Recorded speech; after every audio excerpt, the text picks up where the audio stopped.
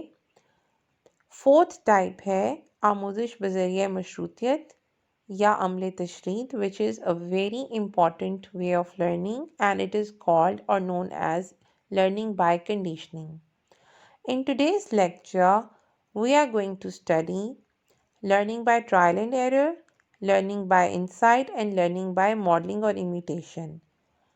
And in next lecture, we will discuss learning by conditioning. آج کے lecture میں ہم پہلی 3 اقسام کو اسٹڈی کریں گے جبکہ چوتھی قسم کو ہم اپنے نیکسٹ لیکچر میں کور کریں گے۔ اب ہم بات کرتے ہیں learning by trial and error کی، یعنی کہ آموزش بذریعہ صحیح و خطا۔ صحیح کا مطلب ہے کوشش کرنا اور خطا کا مطلب ہے غلطی، یعنی کہ غلطیوں سے سیکھنا۔ انسان ایک بار کچھ کرنے کی کوئی بھی کام کرنے کی کوشش کرتا ہے اور اس کوشش کے دوران اس سے کچھ غلطیاں ہوتی ہیں اور وہ ان غلطیوں سے سیکھتا ہے، اور جب نیکسٹ ٹائم اپنی اگلی کوشش میں وہ ان غلطیوں کو نہیں دہراتا اور اپنے آپ کو اس طرح ہر بار وہ امپروو کرتا ہے۔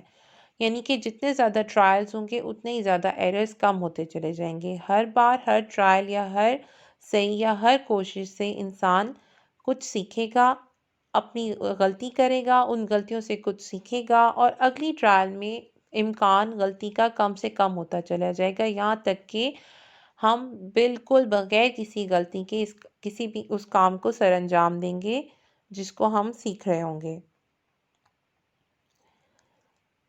یہ طریقہ کار تمام جانوروں میں بھی بہت عام ہے۔ آموزش کے اس طریقے میں کوئی بھی عضویہ انسان یا جانور جب کسی کام کو کرنا نہ جانتا ہو تو وہ کئی غلطیاں کرتا ہے، لیکن کام کو چھوڑتا نہیں بلکہ بار بار کوشش کرتا رہتا ہے اور بالآخر سیکھ جاتا ہے، اور ایسی آموزش کو آموزش بذریعہ صحیح و خطا یعنی کہ learning by trial and error کہتے ہیں۔ تھارن ڈائک نے کافی ایکسپیریمنٹ کیے۔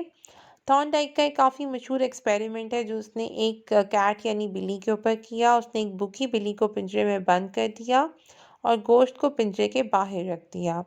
بھوکی بلی ادھر ادھر پنجہ مارنے لگی۔ شروع میں تو اس سے باہر نکلنے کا کوئی راستہ دکھائی نہ دیا، لیکن بالآخر کافی تگ و دو کے بعد اچانک اس کا پنجہ ایک لیور پر لگا اور پنجرے کا دروازہ کھل گیا اور اس نے باہر نکل کر گوشت کھا لیا۔ اس طرح بلی نے غلطیوں کے باوجود کوشش جاری رکھی اور خوراک حاصل کرنے میں کامیاب ہو گئی۔ بالآخر بار بار کوشش سے بلی نے یہ سیکھ لیا کہ جب بھی لیور پر پنجہ مارا جائے گا تو دروازہ کھل جائے گا اور خوراک ملے گی۔ یعنی کہ یہاں پر ہم دیکھتے ہیں کہ جانوروں میں بہت دفعہ ٹرائل اینڈ ایرر کے ذریعے وہ لرن کرتے ہیں۔ یہاں پہ پہلی دفعہ تو بلی نے اتفاق سے لیور دبایا اور پنجرہ کھل گیا، لیکن بار بار جب ہر اٹیمپٹ پر بلی نے لرن کر لیا کہ لیور دبانے پہ پنجرہ کھل جاتا ہے اور اسے خوراک مل سکتی ہے۔ تو یہ کافی جو ہے وہ مشہور ایکسپیریمنٹ ہے جو تھارن ڈائک نے کیا۔ نیکسٹ ٹائپ آف لرننگ ہے لرننگ بائی انسائٹ یعنی آموزش بذریعہ بصیرت۔ گیسٹالٹ ماہرین یعنی کہ کوفکا، کالر اور وردیمر، جن کا ذکر پہلے بھی آ چکا ہے gestalt laws of perceptual organization کے دوران جب ہم وہ ٹاپک پڑھ رہے تھے، تو ہم نے گیسٹالٹ اسکول آف تھاٹ کا بھی ذکر کیا، کوفکا، کالر اور وردیمر کا بھی ذکر کیا۔ آموزش بذریعہ بصیرت یعنی لرننگ بائی انسائٹ پہ ان ماہرین نے کافی کام کیا، ان کے کافی تجربات ہیں۔ ان ماہرین کے مطابق تمام جانور جاندار عقل و بصیرت کے ذریعے سیکھتے ہیں۔ بصیرت سے مراد ایک اچانک پیدا ہونے والی وقوفی تبدیلی ہے جو مسئلہ حل کر دے۔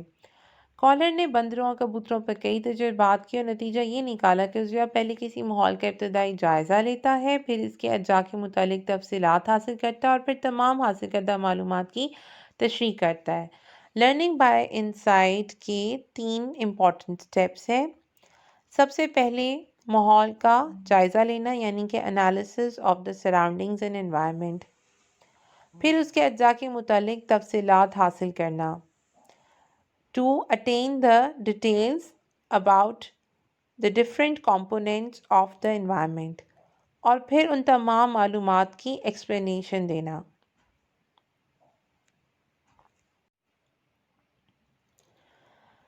ایک بہت امپورٹنٹ ایکسپیریمنٹ جو کہ کوہلر نے چمپینزیز پہ کیا، جو کہ لرننگ بائی انسائٹ کو ایکسپلین کرتا ہے۔ کالر نے چمپینزیز کو پنجرے میں بند کر دیا اور کیلوں کا ایک گچھا پنجرے کی چھت کے ساتھ لٹکا دیا اور لکڑی کے چند ڈبے یا باکسز بھی وہاں رکھ دیے۔ پہلے چمپینزیز نے اچھل کود کر کے کیلے تک پہنچنے کی کوشش کی، لیکن جب ناکام ہوئے تو آرام سے بیٹھ گئے، اور اس دوران ایک چمپینزی نے لکڑی کے ڈبے اٹھائے اور انہیں ایک دوسرے کے اوپر رکھ کر ان کے اوپر چڑھ گیا اور کیلے اتار لیے، اور اس طرح چمپینزیز نے اپنی عقل و بصیرت سے کام کرتے ہوئے یعنی کہ اپنی عقل کو استعمال کرتے ہوئے اپنا مسئلہ حل کیا اور پرابلم سالو کیا، جس سے یہ ثابت ہوتا ہے کہ جانوروں میں بھی لرننگ بائی انسائٹ یعنی کہ عقل و بصیرت کے ذریعے بھی سیکھنے کا عمل سامنے آتا ہے۔ Third type of learning observational learning اور لرننگ بائی امیٹیشن، مشاہداتی آموزش یا آموزش بذریعہ تقلید۔ امیٹیشن یا تقلید یا ماڈلنگ، فالو کرنا، تقلید کرنا، کاپی کرنا، دوسرے کو دیکھ کر سیکھنا یا آبزرو کر کے مشاہدہ کر کے سیکھنا۔ مشاہداتی یا تقلیدی آموزش سے مراد ایک ایسی آموزش ہے جس میں ہم کسی دوسرے شخص ماڈل کے کردار کے مشاہدے کے ذریعے سیکھتے ہیں، یعنی کہ وہ دوسرا شخص ہمارے لیے جو کہ رول ماڈل کا کام کر رہا ہوتا ہے، جس کو ہم فالو کر رہے ہوتے ہیں، اس کی تقلید کر رہے ہوتے ہیں، اور اس کے بیہیویئر کو دیکھ کر ہم ویسا ہی بیہیو کرتے ہیں۔ Observational learning is a learning through observing the behavior of another person۔ معاشرتی یا مشاہداتی آموزش پر البرٹ بینڈورا اور اس کے ساتھیوں نے بہت سارے ایکسپیریمنٹس کیے۔ البرٹ بینڈورا کا کہنا تھا کہ ہم زندگی میں جتنا کچھ بھی سیکھتے ہیں اس کا زیادہ تر حصہ مشاہداتی یا تقلیدی آموزش پر ہی مشتمل ہوتا ہے، یعنی ہم جو کچھ جانتے ہیں وہ صرف تعلیمی یا تربیتی اداروں سے ہی نہیں سیکھتے، بلکہ بے شمار چیزیں صرف دوسروں کے کردار کا مشاہدہ، ان کی تقلید یا نقل کر کے سیکھتے ہیں۔ مثلا چھوٹے بچے گھر میں اگر کسی کو نماز پڑھتا دیکھیں تو وہ بھی ویسا ہی کرنے لگتے ہیں۔ مشاہداتی طریقے سے ہم صرف مثبت کردار ہی نہیں سیکھتے بلکہ بہت سے منفی کردار بھی سیکھ لیتے ہیں، یعنی کہ جن گھروں میں والدین یا گھر کے بڑے گالیاں دیتے ہوں تو چھوٹے بچے بھی گالیاں سیکھ لیتے ہیں، یا والد کو سگریٹ پیتا دیکھ کر بھی بچے اسی کے عادی بن سکتے ہیں۔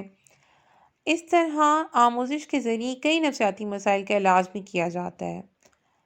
مثلا ایک بچہ جو کتوں سے بہت ڈرتا تھا، اس کا خوف ختم کرنے کے لیے اس کے ایک ہم عمر بچے کے کردار کا مشاہدہ کروایا گیا جو بغیر کسی خوف کے کتے کے ساتھ کھیل رہا تھا۔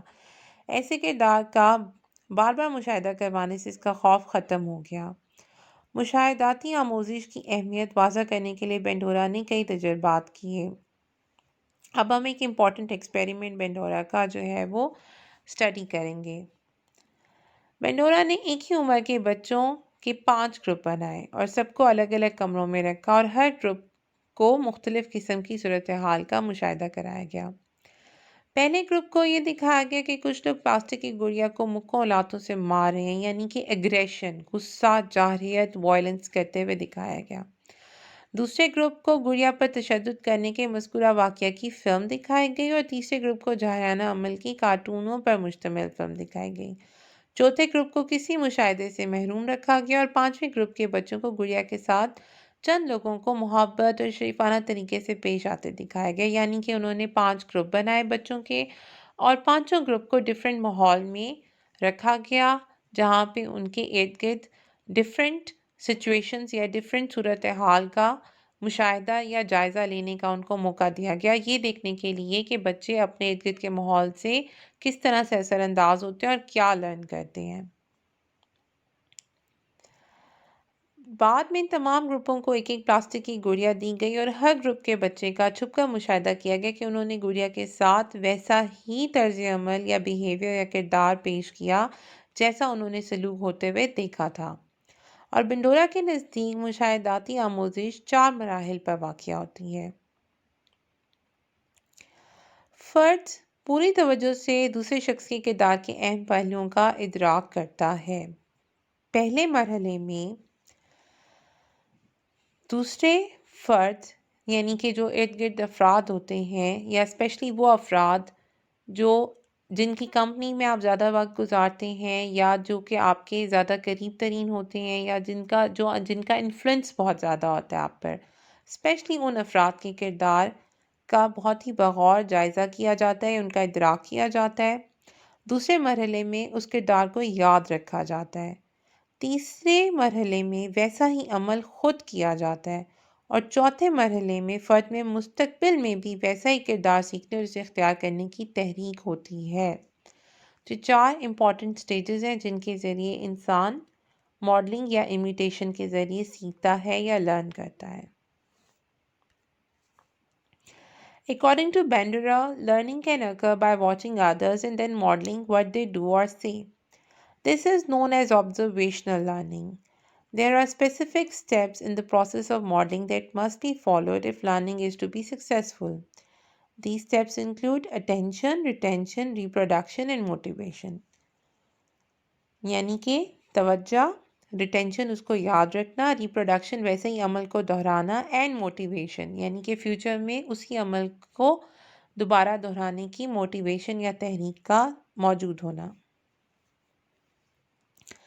In this picture, we can see the experiment that Kohler conducted with chimpanzees. As you can see that in this picture, chimpanzees are behaving the way as we have discussed the experiment. Trial and error learning. The type of learning occurs when an organism attempts to learn by undertaking a number of alternative behaviors or trials and makes a number of incorrect choices or errors before the desired behavior is learned. Trial and error learning involves a desire to reach some sort of goal by the learner. It also involves trying a number of different behaviors or exploration. And when the correct response is finally achieved, it is rewarding for the organisms, which is known as reinforcement. When something is learned or the chances of repeated behavior is there, it's called that behavior is supposed to be reinforced. And this is called reinforcement. In this picture, we can see that this is the diagram of the experiment which is conducted with the cat. This is the chamber or this is the apparatus in which the cat was kept.